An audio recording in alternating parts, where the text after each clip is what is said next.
The demise of the LA Rams has been over-exaggerated. They might have the least recognizable team on paper. They're not the worst team on paper. And these games aren't played on paper.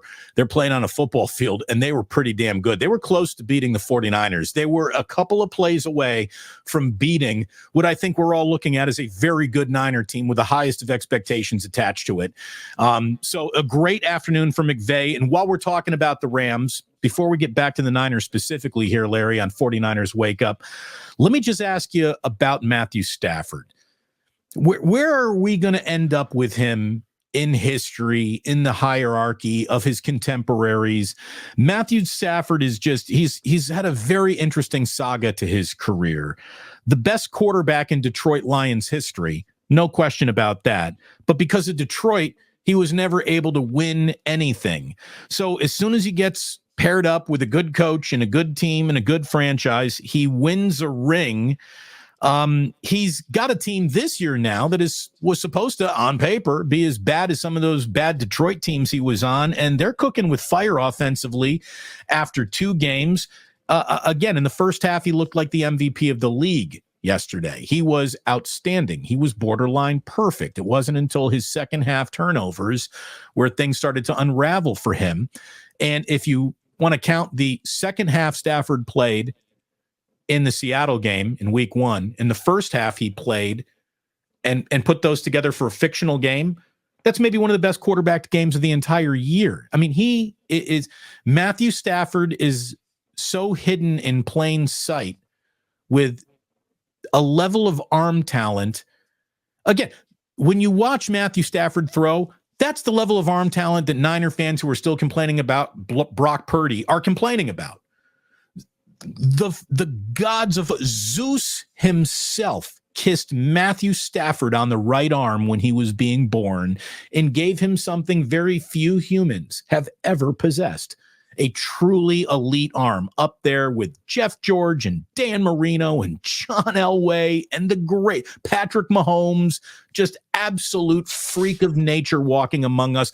So where do you put Matthew Stafford?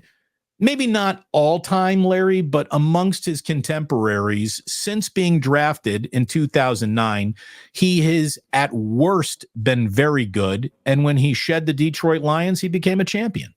Yeah. Well, it's funny. I was working for Mad Dog Radio the night of the draft in 2009 when he was drafted by the Lions with the first pick overall. And that was the draft where there were 2 quarterbacks that went high in that draft. And it was him and it was the guy who broadcast the game yesterday, Mark Sanchez. And I remember saying 15 to 20 times on that broadcast, Stafford's going to be a star and Sanchez is just a guy. And nobody wanted to hear that. Why? Because the Jets were the pick of Jets were the team that took Sanchez, and they wanted. You had Pete Carroll going like he's not ready. It was one of the weirdest. This guy saying he's going to the pro press conferences ever, and Pete Carroll's like he's not ready to go, but he's going. Yeah, no, I mean I said right there over and over and over again. I go Stafford's super special, and Sanchez is just a guy.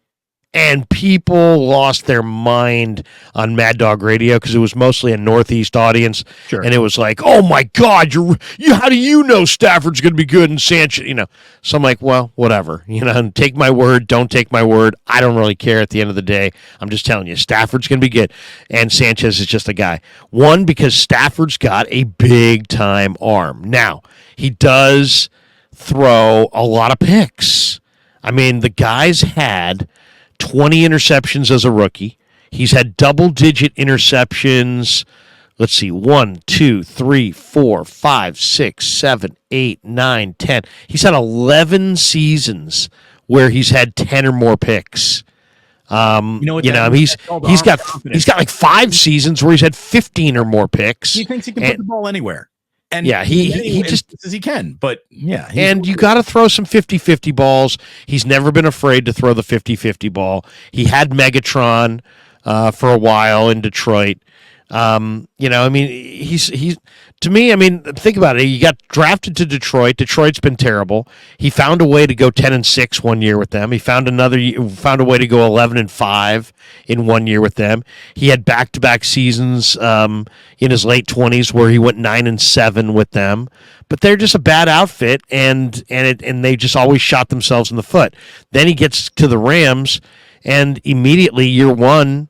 He goes 12-5. He throws 41 touchdowns, 17 picks. They win the Super Bowl, and now he's 35. Now he's older, but I would say he's got at least 3 or 4 premier years left, at least. And here's my question: I'm wondering, Damon, is if the Rams will be so interested in being part of the Caleb Williams sweepstakes that they may try to shop Stafford and or Aaron Donald at the end of October to, and kind of turn the page on this entire regime. There has been talk that Stafford has been available for trade in the offseason. Now, we don't know what the Rams' asking price is, and I bet you it's pretty high. But even though Stafford looks great, and I think there's a shot that that McVay and Les Snead may decide they want Caleb Williams and see if they could trade those two guys and get a draft, cachet of draft picks that would enable them to trade up in the draft and get, one of these top tier quarterbacks. And if it's not Caleb, maybe Drake May, maybe somebody else. That's not going to happen. You can't do that. You cannot do that. He's 35, and they're probably not going to win another ring here. They're probably not, but they've got enough going with wide receivers, young wide receivers that they want to develop. I think that would just be a funny way to go about doing business. Plus, who is going to give you the kit and caboodle from Matthew Stafford? Maybe the Jets. Well, maybe the Jets. But I've also heard that the Vikings are 2 losses and an 0-4 start away from saying Kirk Cousins is available. So, yeah, but Stafford is way better. Right. But I think. What do you have to give up for either of the guys? And if you're the Jets, you have a guaranteed Aaron Rodgers return at some point. What are you going to have, Matthew Stafford and Aaron Rodgers on your team? I mean, I think Rodgers, to be completely honest, Damon, I think Rodgers is done. He might be. You tear an Achilles at that age and you're playing on that surface. I'd be shocked if Aaron Rodgers comes back. The only thing that Aaron Rodgers has really going for him is he's not married. He doesn't have kids. He's got nothing to be married to other than football. If there's ever someone who is stubborn enough to try to work their way back from an injury that means you don't come back, it's probably him. How old is he, though? He's going to be 40 in December. Yeah, I mean, Brady played to 45, but Brady is the exception. Right. I just think Stafford, who's got this guy's got an absolute cannon. He came to carve up the 49ers with fast releases and wide open crossing routes and a coach who knew what he was doing. And it's amazing. We say that McVay clearly knows what he's doing, and he does, but he's lost 9 in a row to Kyle Shanahan and the 49ers.